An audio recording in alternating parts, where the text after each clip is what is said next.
And welcome back, everybody, to another episode of Tidal Flooding Talk. I am meteorologist Joe Martucci. Joined with me our full team of Tidal Flooding Talk co-hosts. We have Palma and we have Dan Skeldon, and we have for at least my intents and purposes, a very special guest, my weather dad, birthday buddy, New Jersey State Climatologist, Dr. Dave Robinson. We are going to have him on today to talk about we'll talk about sea breeze fronts and the climatology of them. We'll talk about the history of coastal flooding here at the shore. We'll talk a little bit about his role as New Jersey State Climatologist in the Rutgers, New Jersey Weather Network. And I think we have to also talk about the wildfire that we had last week, the Jones wildfire as well. So Dave Robinson is a super smart person, a friend of mine. I'm really happy to have him on here today. And welcome to Tidal Flooding Talk. Thanks for having me. Pleasure to be here. Awesome. So let's we'll talk a little bit about yourself here. So you've been New Jersey State Climatologist for how many years now? 34 years. 34 years. Okay. So as long as I've been alive, literally. So you've been state climatologist for a long, long time. Given what we've seen over the past couple of months, we had the historically dry fall, we had the drought, now we have this Jones fire. I don't know, what are your thoughts on the past couple of months of weather, putting it into a climatological perspective? Yeah, the big concern's been drought. That's very climatologic in nature, more so than, say, meteorologic in many a sense. And what we saw was New Jersey's worst drought episode since 2002, when conditions were much worse at the end of a 4 to 5 year general widespread drought. So it's been quite a while since we've seen such dry conditions across the state. We've been teased multiple times this century, but nothing like we saw with the driest of any month on record in 130 years, October of last year. September was the state's third driest during the 130-year period, and January was the third driest as well. Put it all together, it was pretty impressive. So I'm guessing you've been plenty busy with media requests and the like over the past couple of months talking about this. Many, many. Not quite the 500 interviews I gave in 2002, but quite a few. Well, the media's consolidated, so Yes. there's not as many media folks, unfortunately, to talk to now. Right. Does this count for you? Tidal Flooding Talk? Does it go in your record book? Sure, Okay. sure. Great. We Talk love about, whether it's fire, tidal flooding, blizzards, we take on all takers. Awesome. Okay, good. We're very happy that you're in the book here. Let's talk about tidal flooding because we haven't seen much, over the past couple of months, and that's certainly good news here. How much do you look into coastal flooding and coastal flooding trends just as part of a job as state climatologist? Yeah, we'll look at more of the coastal flooding episodes and try to put them in climatologic perspective. We have a wonderful marine science group at Rutgers who studies circulation of coastal waters more so than I do. But we try to tie it in with coastal storms, for instance, a Sandy for in the extreme, but just a nor'easter coming up the coast. So, and then with the whole ramifications of sea level rise with the global climate change, the warming of the ocean waters, the melting of ice sheets, and the rising seas, that becomes quite a climatologic topic, not in an acute sense, but something that building and building over time. And it manifests itself in these coastal flooding events, these nuisance or sunny day floods. Now, we hear from our meteorologists all the time, right? We're here with Joe and Dan every week. Now, how does your job as a climatologist really differ from theirs? And also, how do you work with them, meteorologists? Yeah, that's a great question.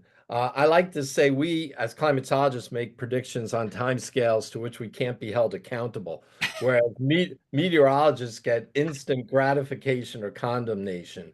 And that sort of defines it in a way. The meteorologists look at the short term, but you can't be a good meteorologist without a climatologic foundation.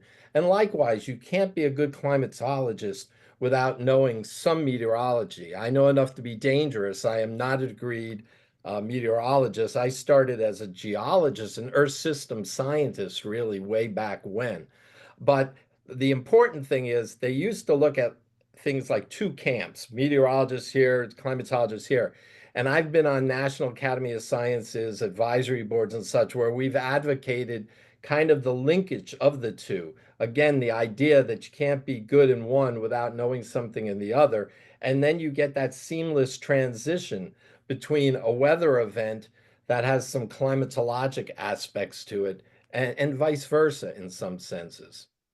Oh, Dave, I think, as an NBC 40 meteorologist for like 15 years, I followed New Jersey weather since 2003. I have read so many articles with your name. I have looked up so many stats that can be attributed to you. So I think it's so great to finally put a face with the name that is definitely, renowned in New Jersey. Let me ask you this. New Jersey is a very complex state, climatologically speaking. You got the highlands of Sussex County to the coast from Monmouth to Cape May. How challenging is all that diversity kind of crammed into a relatively small state? How challenging is that for you to, accurately, constantly monitor the climatology of an area that is so diverse? I love it. I'm a Jersey native, so born and raised on the four seasons and everything that occurs within those seasons.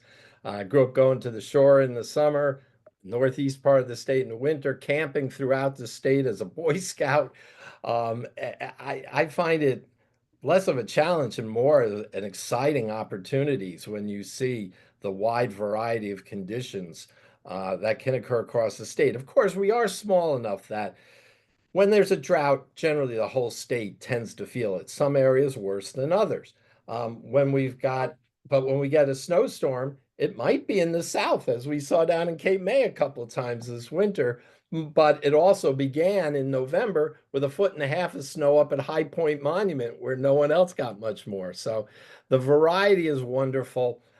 I often like to say the good part is we tend not to get the worst of the worst.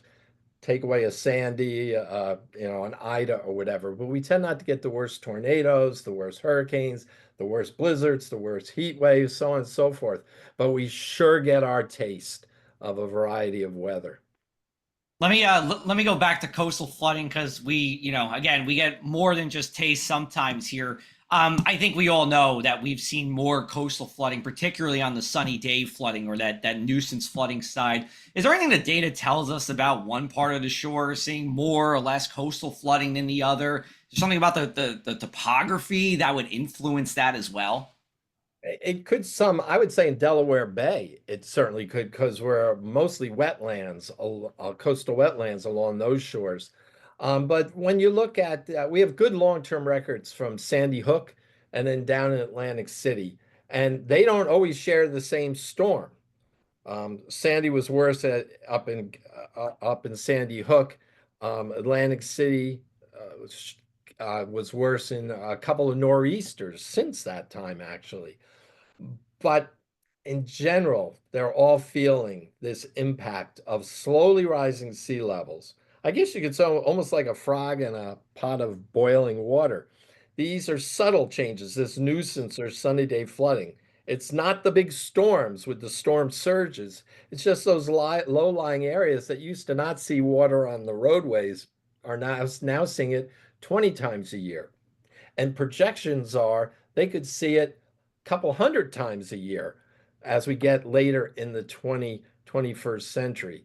So, but it's a subtle thing. And that's one thing about climatology, again, versus meteorology. You have to be a little patient because you can't attribute any particular flooding event or any even decade solely to climate change. There's a lot of weather variability from year to year, for instance. But so you're kind of lulled into some sort of complacency.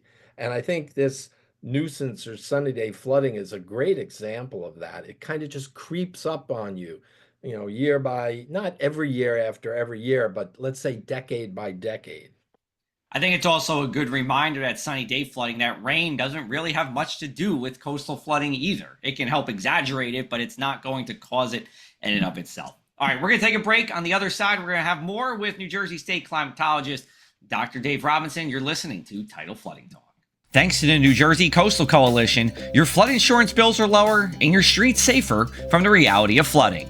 Since beginning in 2013, we build more resilient shoreline communities. Our member towns develop and share in best practices that anticipate future concerns and create flooding solutions. From our town-specific free web app for flooding information to our weekly Tidal Flooding Talk show, we focus on flooding 24/7. Visit www.njcoastalcoalition.com for more.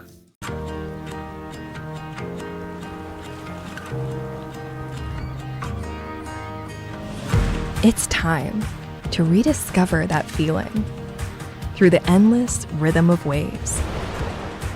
You know, that feeling where you deserve to be celebrated.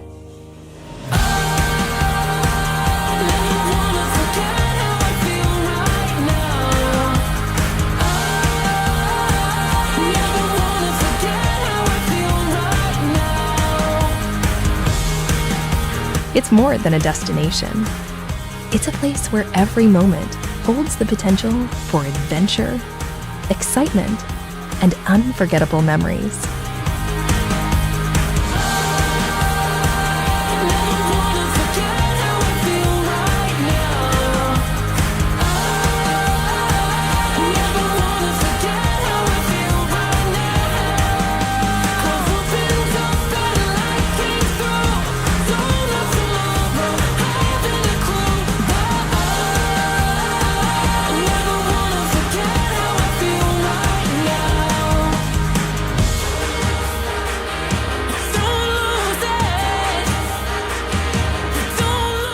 Visit Atlantic City, where every celebration is unforgettable. That feeling never stops.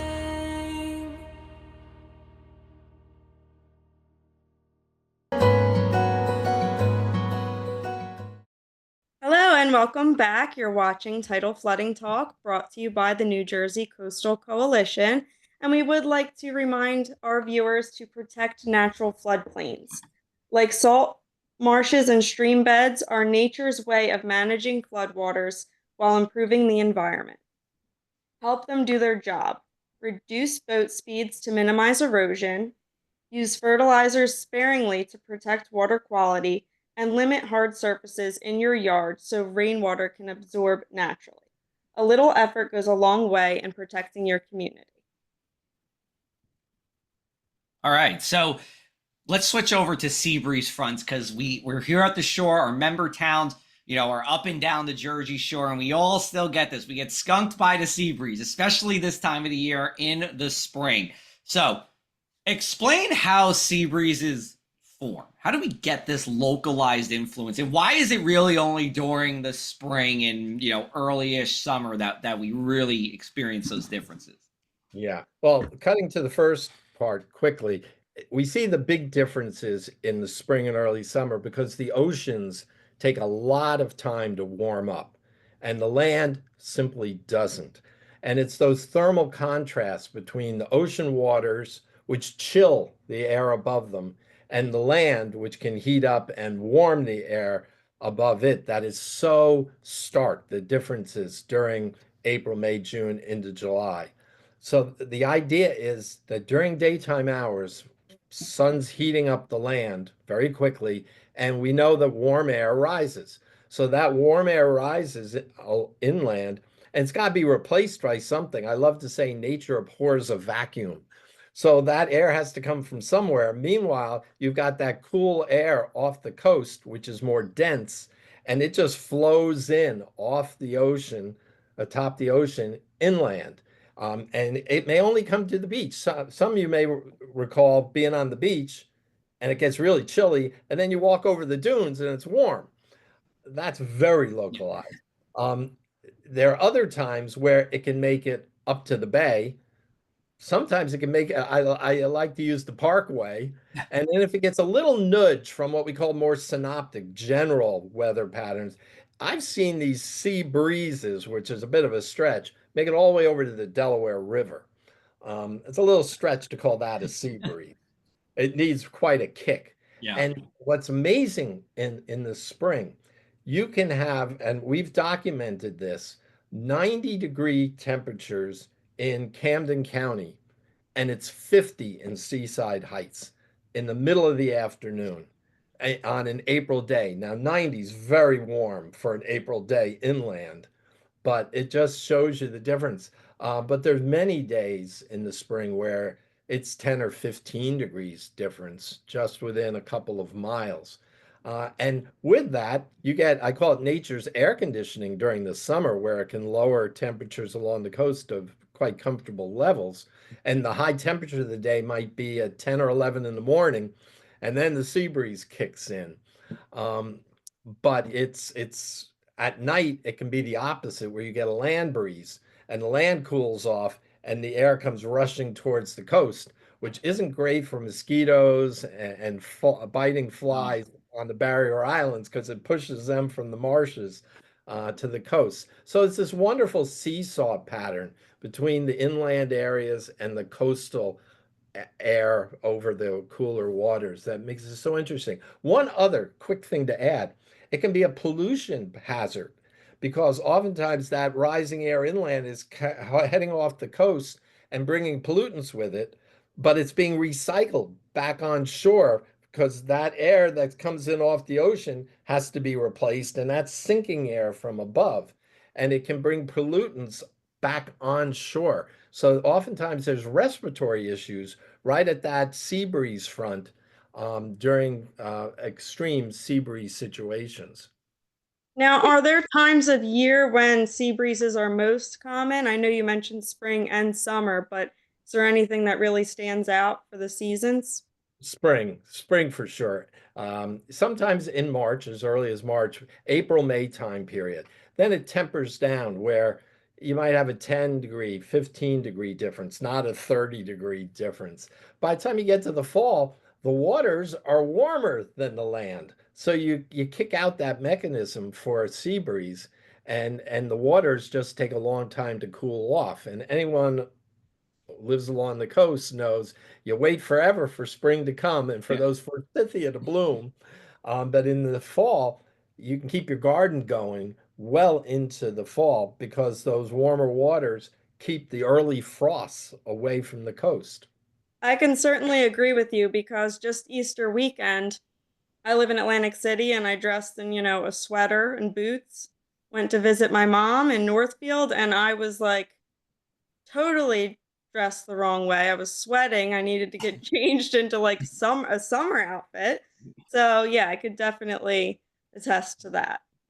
And Dave, I think New Jersey is a cool state in that, you have a couple tools where you can, if you're not out in person, kind of monitor these sea breeze fronts. You got the great Rutgers and New Jersey Weather Network, where you have so many stations where you can monitor the temperatures, see those colored contours move inland. And of course, with a good sea breeze front, you got the radar too. It just picks up the different density and air masses, and you can see the front actually on the move, which is pretty cool. I want to ask you though, when I was in South Jersey, I just wanted to see if there's a climatological record of this. I've seen instances where the sea breeze front moves inland, but it's not a Jersey Shore wide phenomena, where like from around Ocean City or on the Cape May Peninsula, there's enough of a strong wind where it holds off the sea breeze. Like the Cape May beaches are 70 something degrees, while Atlantic County beaches on north are like 50 something. Have you seen that, where it's kind of a partial sea breeze or not a statewide sea breeze? Absolutely. In fact, Dan, that's more common in my estimation. We've never done a full climatological study, but look at a map, folks, and look at the geometry of the coastal Jersey Shore. Yes, you have on southerly winds, it's often it's the bay, it's the Delaware Bay stations in our network that are cooler, because the waters are coming off the cooler bay. But just a slight difference in the direction of the wind, the South Jersey coast from about Manasquan Inlet down is angled more southwest to northeast than north of there, where it's more of a north-south alignment. So the winds come, it's just a difference of 5, 10, maybe 15 degrees in the angle at the wind coming ashore, coming from the south or southwest.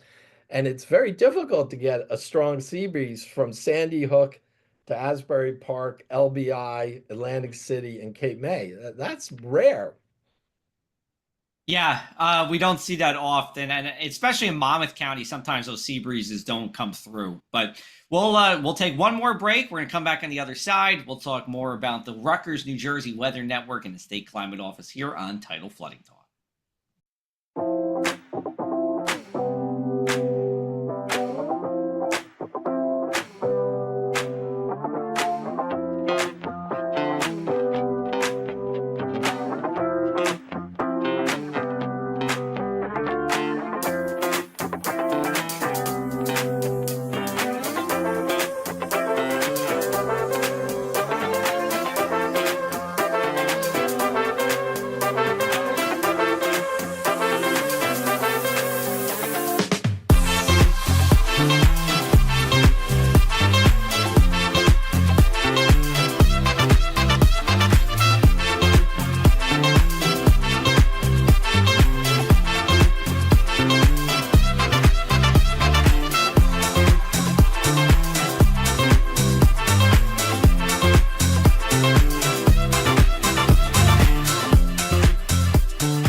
All right, it's our last segment with New Jersey State Climatologist Dr. Dave Robinson. I did want to bring up one more thing on the sea breeze for you. I feel like I always see on the Rutgers, New Jersey Weather Network that Seaside Heights and Harvey Cedars that are always the coldest on those sea breeze front days. Is that a true thing, or is it just a matter of where the weather station is? Because sometimes that can play a role too. No, that's pretty much a true thing, because I look at those stations as almost buoys out in the middle of in the water. Atlantic City Marina is right there in the marina, and up at Seagirt, it's right behind the dunes at the State Police and National Guard training facility. So we're hugging the coast at some other stations, but those two are really exposed to the bay waters and the ocean waters. So you're saying the whole island, Barnegat Peninsula and LBI, just because of how out there in the bay it is, that it is that cool. Oh, interesting. Absolutely. Gotcha. Go ahead, Dan or Palma, go. I just wanted to get that question in there. Now, as the state climatologist, what is the type of work that you do on a daily basis? Good question. It's very much an applied climate sense. The State Climate Office is here to provide information, data, expertise on weather and climate in order for decision makers to think about what the effects of those weather conditions, climate conditions might be, whether it's agriculture, transportation, emergency management, environment, or so on and so forth. So we help people make decisions. We don't make them for them. But when you think about it, almost everything is weather and climate related. So that's kind of, as the service component of your state university, that's what we're here to do. As meteorologists, toughest part of our job is trying to get the weather right. As a climatologist, what's the most challenging part of your job, on a day-to-day basis, or maybe over the course of your career? It's really trying to find the best information to help someone solve the problem. Whether they need 5-minute data, hourly data, they need data for the last 10 years. Is it wind? Is it wind gusts? Is it precipitation? Is it the intensity of precipitation? So it's customizing things for the particular needs of the customer, if you will. And then, of course, it's just all the variety of weather events I've seen in the many decades as a state climatologist and decades before that as a Jersey resident that always make it very interesting and challenging at times. Let me ask you this, and it's a big question, I know, but you've been doing this for 34 years, right? Could you see, I mean, this was like early internet, right, in 1991, or barely any, like how has your vision for the climate office changed over the decades? Or did you have a goal in 1991 and you did it and we're resting on our laurels? I mean, how does it work for you? It's continued to evolve. I mean, we were doing email, I was talking to reporters, but I had the phone to my ear all the time. And now it's email correspondence. We had a website in 1994, it was our first website, as I recall. Our weather network of stations we began to assemble in the late 90s, but it really started rolling in the first decade of this century. And then our volunteer observer program for precipitation, COCORAS, began in 2008. So I don't think I ever envisioned the interconnectivity of people making observations and entering their data online, or being able to go and get instant information on weather from soon to be 70 stations around the state, from High Point Monument to Cape May. So that's what's really changed, is how quick you expect the data now, and how rich the sources of data are from automated stations and from citizen science volunteers. Well, I think I speak on behalf of all New Jersey meteorologists that we couldn't do our jobs without the work that you're doing and what the climate office is doing, because we look at those maps every single day. We're posting them online. We need to give you more credit online too, when we post them. But we do look at it every single day. So let's wrap up with this, like we do every week. What is the one thing you can't stop talking about, Dr. Robinson, tidal flooding or otherwise, in the past couple of days? Well, I think for the past week, it's been the fire situation, how quickly the fire last week spread on a night where it was breezy, but not very windy. It wasn't ideal fire weather conditions, but it spread so very quickly and became so dangerous. And then to credit to the Forest Fire Service of New Jersey and all the local volunteers for their heroic actions in saving structures. That's the big story of the week, probably the big story of the month. Dan? I'll have to Go ahead, agree. Palma, go. I just have to agree with Dr. Robinson, because seeing the videos of the firefighters out there that, I would be running away from that, and they're out there just right in the front, in the face of it.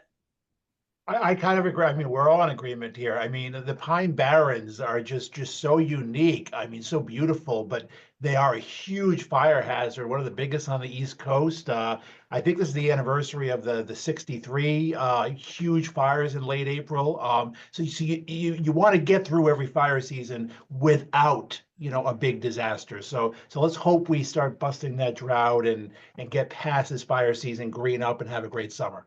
Yeah, I'll just stick with the fires too. I will say I was on the Parkway on last Wednesday, and I was literally driving from exit 105 down to 36, and you saw the plume of smoke from about exit 98 until you were in it around mile marker 76, and it's precipitating ash. And I've never seen with my own two eyes fires just on the side of the Parkway and smoldering and burnt trees like that. I mean, to see it all like kind of in real time just made it that much more real. And then on the Tuesday before, I was going to go up the Parkway, but it was closed along with Route 9. So I had to take a very long detour around, but it was moving. Thank goodness for that. And of course, it was for everyone's safety. So I wasn't complaining, but it was just interesting to make that. So anyway, for Dan Skeldon, Palma Shiles, Dr. Dave Robinson, I am Joe Martucci here with another episode of Tidal Flooding Talk. You can always come back every Tuesday at 7 p.m. for new episodes. Check us out at njcoastalcoalition.com. And Dr. Robinson, we thank you so much for the time. We will talk with everybody next Tuesday.